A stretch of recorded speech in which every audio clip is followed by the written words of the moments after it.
e as aves vieram e a comeram. Outra parte caiu em solo pedregoso, onde não havia muita terra, e logo brotou, pois a terra não era profunda. Mas saiu o sol e a queimou, e como não tinha raiz, secou. Outra parte caiu entre espinhos, os quais a sufocaram quando cresceram.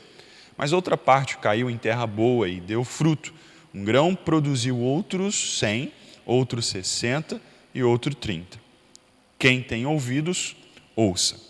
O motivo pelo qual Jesus está nos ensinando por meio de parábolas é porque o próprio coração dos fariseus e religiosos e de algumas pessoas da sua época já havia se endurecido e resistido à mensagem do Evangelho do Reino de Deus.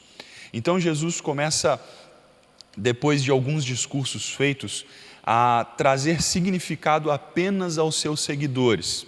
E essa parábola ela é fundamental para compreendermos os efeitos da palavra de Deus no coração das pessoas.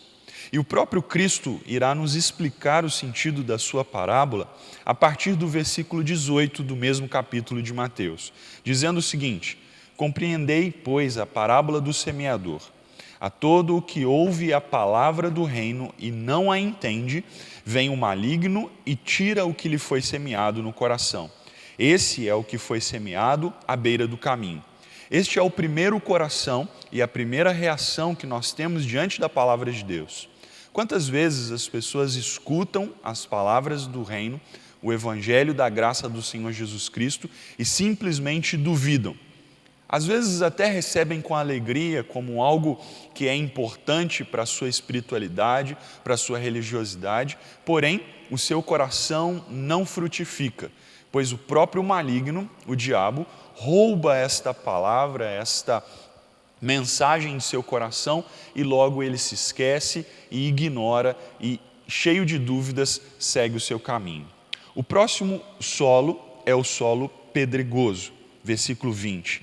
O que foi semeado no solo pedregoso, esse é o que ouve a palavra e a recebe imediatamente com alegria, mas não tem raiz em si mesmo e dura pouco. Quando vem a tribulação ou a perseguição por causa da palavra, logo tropeça. O segundo solo é o coração cheio de pedras, que sufocam a mensagem da palavra de Deus. Por não ter raízes profundas, por não estar alicerçado em Cristo Jesus, este coração, quando é perseguido, quando passa por tribulações, ele vai embora, ele rejeita a palavra de Deus. É assim o coração que não considera o custo do discipulado, que não considera os custos de seguir a Jesus, que ouve a palavra, recebe com alegria, mas passando por tribulações, perseguições, provenientes de se apegar à palavra de Deus, ele vai embora. O terceiro solo está aqui no versículo 22, Jesus explicando o seguinte: e o que foi semeado entre os espinhos, esse é o que ouve a palavra, mas as preocupações do mundo e a sedução da riqueza sufocam a palavra e ela não produz fruto. Este é o coração cheio das preocupações e das seduções do mundo. As preocupações, por vezes, são aquelas que buscam primeiro as outras coisas. Primeiro o sustento, primeiro as necessidades físicas, primeiro as necessidades emocionais e todo o resto que o mundo e as coisas deste mundo propõem. O outro, por outro lado, é a sedução da riqueza. Quando nós estamos mais preocupados em nos alegrarmos com as coisas que nós conquistamos, com os nossos méritos, com os nossos bens, com as nossas riquezas. Tudo isso sufoca a mensagem do reino em nosso coração. Jesus quer nos trazer maior satisfação e maior provisão para as nossas necessidades que as riquezas e as coisas deste mundo. E quando o nosso coração está alicerçado nas preocupações e na sedução da riqueza, o nosso coração rejeita a palavra de Deus. E por fim, então, Jesus nos ensina sobre o último solo, versículo 23.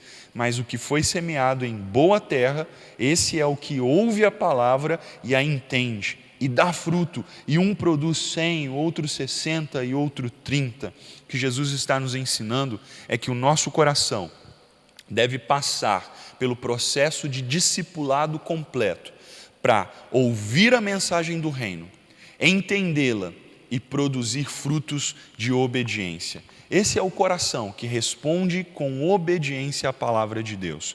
Esse é o coração que responde com perseverança depois de ter ouvido a palavra do Evangelho do Senhor Jesus Cristo.